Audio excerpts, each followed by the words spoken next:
Bonjour et bienvenue sur Notions Juives et bienvenue à tous les nouveaux abonnés qui entrent désormais dans le cercle des élèves de la chaîne de Notions Juives, car il s'agit bien de cela, transmettre la Torah à qui veut l'entendre. De notre côté, cela nous fait redoubler de responsabilité, mais également de modestie.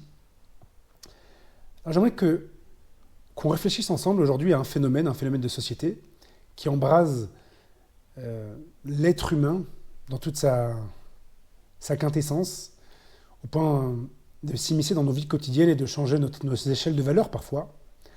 Je veux parler des réseaux sociaux. Les réseaux sociaux qui tendent à nous redéfinir actuellement, au XXIe siècle. Il est certain que le média a changé le visage de l'homme actuel, de l'homme moderne, en lui offrant la possibilité de s'exprimer sur la place publique, d'exprimer ses opinions de manière libre. Mais est-il le vrai responsable de ce phénomène ? Ou en réalité, n'a-t-il qu'offert un porte-voix à un consommateur qui n'en désirait pas moins ? Sans demande, pas d'offre, on connaît le refrain. Alors d'où vient cette manie, en quelque sorte, de vouloir s'exprimer, de vouloir exprimer ce qu'on a dans le ventre ? Lorsqu'on voit l'emploi que les gens font du média, on discerne un peu plus le besoin caché derrière l'utilisation.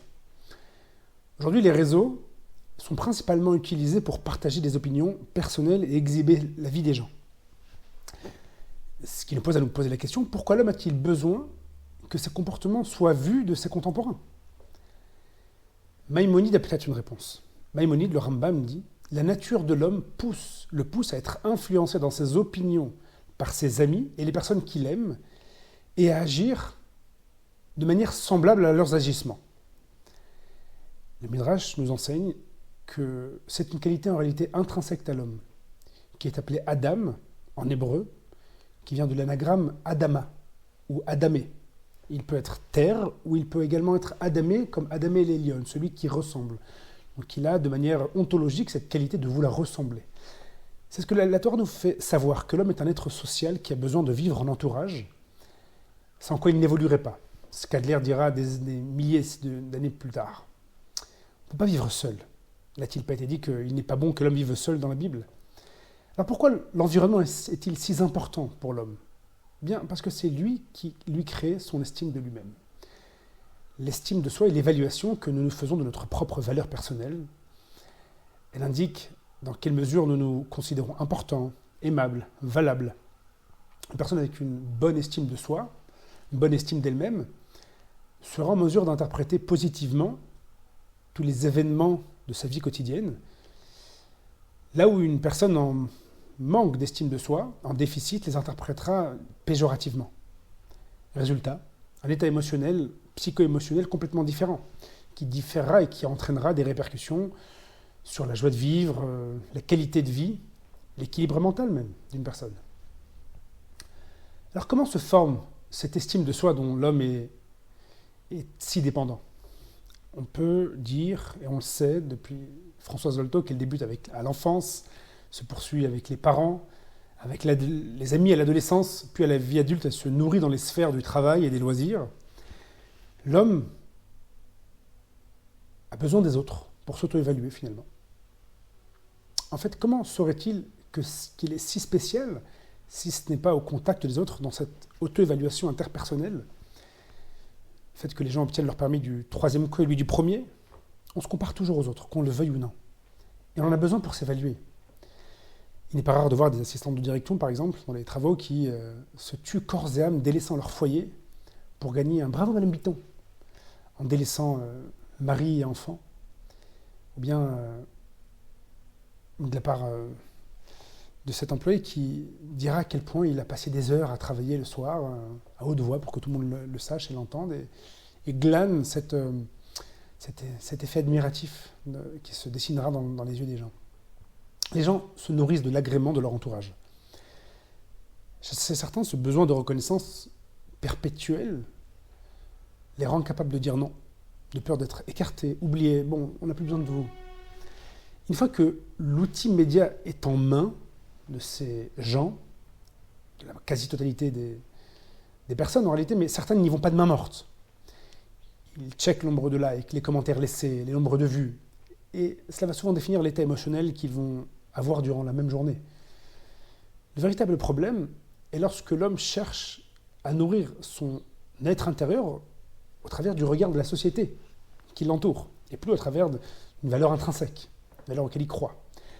Pour obtenir l'aval des gens, il devra donc être dans leur propre standing, paraître celui qu'ils adulent, correspondre à leur modèle de réussite, susciter leur intérêt, adopter leur comportement, leur propre échelle de valeur. Et finalement, c'est un cercle fermé puisque ce cercle même se nourrit des idéaux véhiculés par la bien-pensante, industrialisée de ses propres influenceurs, qui eux-mêmes sont influencés par les influenceurs. Donc, comment pourrait-il se sortir de cette spirale, ce monde clos?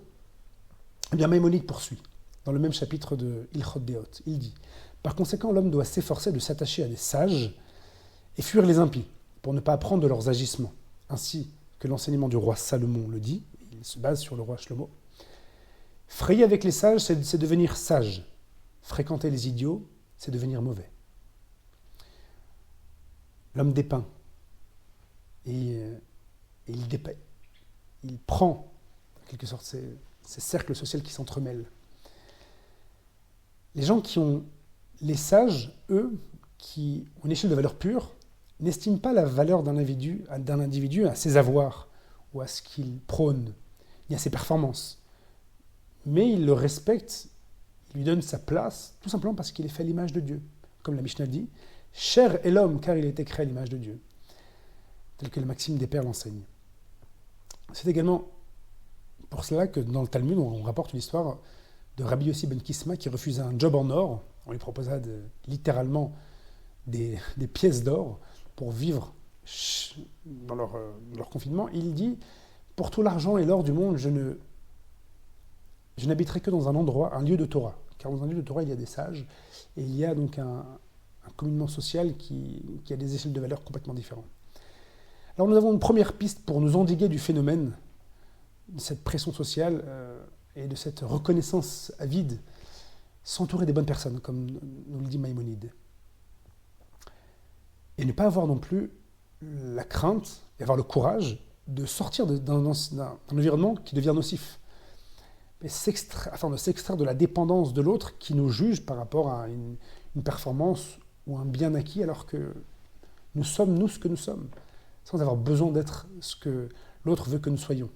Rabbi Yonah de Gironde nous dit autre chose. Il dit « L'homme d'Israël doit être conscient de sa valeur, qu'il s'estime par la valeur que Dieu lui porte, et qu'il portait à ses ancêtres, Abraham, Yitzhak et Yaakov. » Une pensée qui se fait l'écho de la maxime qui déclare, la maxime des pères, qu'un homme doit toujours se dire « Pour moi, le monde a été créé ». Eh bien, on pourrait avoir la même approche pour tout être humain qui est fils du premier homme, créé par Dieu, et à l'image de Dieu, dont la vie importe au divin de façon cardinale, car pour Dieu, il n'y a pas de petites gens.